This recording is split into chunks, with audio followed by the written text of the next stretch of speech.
जिंदाबाद हिंदुस्तान जिंदाबाद हिंदुस्तान जिंदाबाद पाकिस्तान मुर्दाबाद पाकिस्तान मुर्दाबाद पाकिस्तान मुर्दाबाद पाकिस्तान मुर्दाबाद तागे हालम अमर रहे तागे हालम अमर रहे तागे हालम अमर रहे तागे हालम अमर रहे। जो पहलगाम टेररिस्ट अटैक में जो दुर्घटना हुआ है उसको लेके पूरे देश उसको कंडेम कर रहा है और अरुणाचल प्रदेश की ओर से जितने भी अरुणाचल प्रदेश की जनता है, अरुणाचल प्रदेश की सरकार है, उसकी तरफ से हम लोग पूरा इसको कंडेम करता है। और इस हादसा में अपना अरुणाचल के एक नौजवान जो कि एयरफोर्स में एक कॉर्पोरल के रूप में सर्विस दे रहा था जवान लेट तागे हेलियांग, उनका भी निधन हो गया है। तो उसको श्रद्धांजलि देने के लिए आज मैं यहाँ पे जीरो में आया हूँ। तो उनका पिताजी, माँ, उनका बीवी और बाकी रिलेटिव्स के साथ भी हमारा इंटरेक्शन हुआ है। लेट कॉर्पोरल श्री तागे हेलियांग जी वो बचपन से ही काफ़ी एक होनहार, डिसिप्लिन और मेहनती एक लड़का था। उनका पढ़ाई शुरुआत इसी ताजांग जो गांव है जीरो वैली से, प्राइमरी स्कूल यहीं से उन्होंने शुरुआत किया।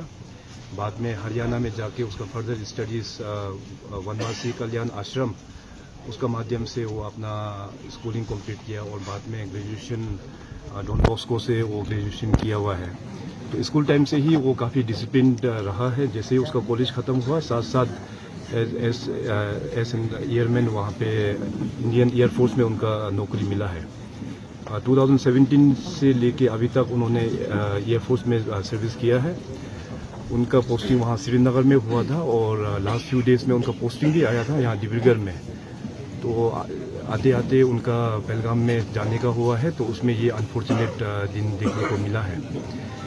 तो सबसे पहले तो ये जितने भी जो टेररिस्ट एक्टिविटी है हम सब लोग उसको कंडेम करते हैं। और साथ ही साथ नरेंद्र मोदी सरकार ने जो इनिशिएटिव लिया है, खास करके मोदी साहब उस बीच में अरेबिक कंट्रीज़ में दौरा में था, तो उसको दौरा को भी कट शॉर्ट करके वापस दिल्ली आ गया है। और आप सब लोग जानते भी हैं कि कल शाम वहाँ दिल्ली में कैबिनेट कमेटी ऑन सिक्योरिटी का भी मीटिंग ऑनरेबल पीएम साहब ने चेयर किया है। उसमें बहुत कड़ा एक्शन लिया गया है, खास करके पाकिस्तान के खिलाफ में। क्योंकि पाकिस्तान जो है हम सब लोग जानते हैं कि टेररिस्ट को शरण देने वाला पूरा पाकिस्तानी है, खास करके अपना भारत देश में दहशत फैलाने वाला। जितने भी जो टेररिस्ट है पूरा पाकिस्तान में वो लोग शरण दे के रखा हुआ है। तो उसको कड़ा से कड़ा जवाब देने के लिए कल का कैबिनेट कमेटी ऑन सिक्योरिटी उसमें ये निर्णय हुआ सबसे पहले तो कि जो इंडस वाटर ट्रीटी है 1960 का, उसको हम लोग ने देश ने अभी सस्पेंड कर दिया है। सेकेंडली जो इंटीग्रेटेड चेक पोस्ट है अटारी में, जहाँ पे पंजाब में इंटीग्रेटेड जो चेक पोस्ट है जहाँ से पाकिस्तान इंडिया का आना जाना होता है, उसको भी अभी शट डाउन कर दिया है। और तीसरा जो फैसला लिया गया है कि जितने भी जो पाकिस्तानी लोगों को जो वीज़ा इशू किया है उसको भी अभी कैंसिल कर दिया है। और चौथा जो वेरी इंपॉर्टेंट डिप्लोमेटिक एक डिसीजन लिया गया है कि वहाँ का पाकिस्तान का एम्बेसी में भी अपना जो मैन पावर को काफ़ी कम कर दिया है। तो इससे एक डिप्लोमेटिक एक जवाब तो ऑलरेडी दे दिया है। और साथ ही साथ मोदी साहब के सरकार में टेररिज्म को लेके, इंसर्जेंसी को लेके ये सरकार को भी झुकेगा नहीं है। आने वाला दिनों में हम लोग अपेक्षा करेंगे कि इन टेररिस्ट के खिलाफ में कड़ी से कड़ी एक्शन अपना मोदी सरकार लेंगे और हमें पूरा विश्वास भी है। अभी जहाँ तक अपना स्वर्गीय लेट तागे हेलियांग जी का बात है, तो जैसे मैंने कहा कि वो बहुत ही एक सिंसियर, एक बहुत ही डेडिकेटेड एक सिपाही था अपना इस देश का। तो उन्होंने वहाँ पे अपना ये लाइफ को वहाँ पे सेक्रीफाइस हो गया है पहलगाम में।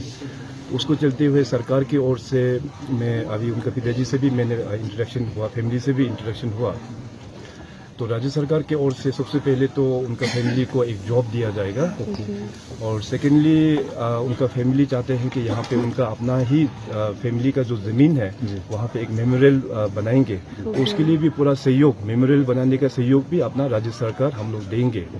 और तीसरा जो है अपना स्टेट गवर्नमेंट का पॉलिसी में भी है कि अपना स्टेट गवर्नमेंट का पॉलिसी में ये है कि इंडियन आर्म फोर्सेस में हो या पुलिस में हो, जो भी इन एक्शन मारा जाता है, जो अपना सेक्रीफाइस होता है, उसके लिए हम लोग 50 लाख हम लोग अनाउंस करते हैं। तो अपना लेट तागे हेलियंग के लिए राज्य सरकार की ओर से फाइनेंशियल असिस्टेंस भी 50 लाख मैं अनाउंस करता हूँ। और भी जो भी होगा, मैं यहाँ के जो सीनियर पब्लिक लीडर्स है, अपना तागे का जो क्लैन मेंबर्स है, उन लोगों को भी आश्वासन दिया कि आने वाला दिनों में और भी सरकार मदद करेंगे। तो इस पूरा इंसिडेंट को लेके, पहलगाम टेररिस्ट जो इंसिडेंट को लेते हुए हम सब लोग इसको कंडेम करते हैं। सर, जैसे कि हमारा अरुणाचल प्रदेश एक टूरिस्ट प्लेस है, स्पेशली हमारा जीरो भी, तो सर ऐसा ना हो कि कल को जाके हमारा अरुणाचल प्रदेश में भी कोई टेररिस्ट आके ऐसा हो, तो सर नहीं लगता कि आपको कि हमारा सिक्योरिटी को और टाइट करना चाहिए हमारा अरुणाचल प्रदेश का? क्योंकि सर इनर लाइन परमिट कहीं ना कहीं देखा जाए तो इनर लाइन परमिट जो काफी कैजुअली कोई एंट्री किया जा रहा है अलग अलग स्टेट से सर। इसमें देखिए, वैसे आज का इस जो दुखित घड़ी में हम लोगों को इस तरह का चर्चा नहीं करना चाहिए, मगर ये प्रश्न जो पूछा है, थोड़ा आपने सेंसिबल पूछा है, तो इसका जवाब ये है कि इनर लाइन परमिट में जरूर कहीं ना कहीं कुछ लेकुना तो होता है, क्योंकि अरुणाचल प्रदेश काफी एक लंबा बॉर्डर शेयर करता है आसाम के साथ में, और काफी सारा एंट्री गेट भी है। तो अभी रिसेंटली हमने इंस्ट्रक्शंस दिया हुआ है कि ILP को भी हम लोग और भी रोबस्ट करेंगे और टेक्नोलॉजी का साथ में हम लोग उसको जोड़ेंगे, ताकि हमारा इनकमिंग में कितने लोग आ रहा है और आउटगोइंग में कितने लोग हैं, पूरा डाटा रियल टाइम बेसिस में गवर्नमेंट को मिले। तो ILP को भी हम लोग ऑलरेडी इसमें काम चल रहा है। सर, TCL डिस्ट्रिक्ट में जो सुरक्षा के लिए और ये इंसर्जेंसी होता है, तो उसके लिए आप लोग सुरक्षा के लिए क्या कर रहे हैं TCL डिस्ट्रिक्ट के लिए? TCL जो हमारा अपना होम ग्रोन इंसर्जेंसी तो वहाँ पे नहीं है, मगर पड़ोसी देश और पड़ोसी जो राज्य है वहाँ का उसका इफेक्ट हमारा TCL एरिया में भी पड़ता है। तो वहाँ चलते हुए वहाँ में ऑलरेडी हम लोग ने एक सीनियर ऑफिसर जो DIG या IG लेवल का ऑफिसर को भी हम लोग ने पोस्ट क्रिएट करके वहाँ पे पोस्टिंग किया हुआ है। अभी बहुत ही जल्दी अपना वो रेंज का जो ऑफिसर है वो जाके वहाँ में अपना कमांड संभालेंगे। और रिसेंटली अपना होम मिनिस्टर और DGP भी वहाँ तिराप में जाके वो लोग भी एक सिक्योरिटी मीटिंग भी कंडक्ट किया है। सरकार की ओर से DGP को भी इंस्ट्रक्शन दिया हुआ है कि वो TCL का दौरा जल्द करें, और जितने भी जो पुलिस स्टेशन है वहाँ का भी पुलिस स्टेशन भी विजिट करेंगे, और साथ साथ दोबारा फिर वहाँ पे एक सिक्योरिटी का रिव्यू भी करके और DGP साहब आएंगे। सर, अब जैसे कि यहाँ में देख सकते हैं कि इनका परिवार लोग जस्टिस के लिए डिमांड किया जा रहा है। उनका परिवार ही नहीं, पूरा अरुणाचल, पूरा हिंदुस्तान जस्टिस का डिमांड किया जा रहा है। तो सर हमें जस्टिस कब तक मिलेगा सर? इंडियन गवर्नमेंट से कब तक मिलेगा सर? जैसे मैंने कहा कि ये जो दुर्घटना हुआ है उसको देखते हुए माननीय प्रधानमंत्री जी कल रात को ही कैबिनेट कमेटी ऑन सिक्योरिटी का चेयर किया है, और उसका जो भी रिजल्ट है मैंने आप लोगों को बताया। और देखिए कि मोदी साहब प्रधानमंत्री बनने के बाद टेररिस्ट एक्टिविटी को काबू में रखने के लिए हम लोग सर्जिकल स्ट्राइक तक भी हम लोग करते हैं। तो जाहिर सी बात है कि इस बार का पहलगाम जो टेररिस्ट अटैक में काफ़ी सारा सिविलियंस का जान चला गया, और सुनने में ये भी आता है कि सिलेक्टिव लोगों को पूछ के उन लोगों को मारा गया। तो ये जो एक्टिविटी टेररिस्ट ने जो किया है उसको हम लोग बिल्कुल डाइजेस्ट नहीं करेंगे। भारत सरकार और मोदी साहब के ऊपर में पूरा विश्वास है, जरूर आने वाला दिनों में टेररिस्ट लोगों को एक आयरन हैंड का तौर पे उसको जवाब दिया सर, ये जो पाकिस्तान और सर जो जम्मू कश्मीर को लेकर जो पाकिस्तान और इंडिया का बीच में ये जो कंट्रोवर्सी चल रहा है सर, ये कब तक चलेगा और कब तक हमारा ये इनोसेंट लोग का जान जाते रहेगा? देखिए, ये हमारा लेवल का क्वेश्चन नहीं है, ये मिनिस्ट्री ऑफ एक्सटर्नल लेवल का है। ऐसे आप अरुणाचल CM, तो हम आपसे सर क्वेश्चन सवाल कर सकते हैं। एज एन मीडिया पर्सन आपको भी इतना सेंस होना है कि आज का मौका में किस प्रकार का प्रश्न पूछना चाहिए, इतना एज एन मीडिया पर्सन आपको भी सेंस होना है। Thank you.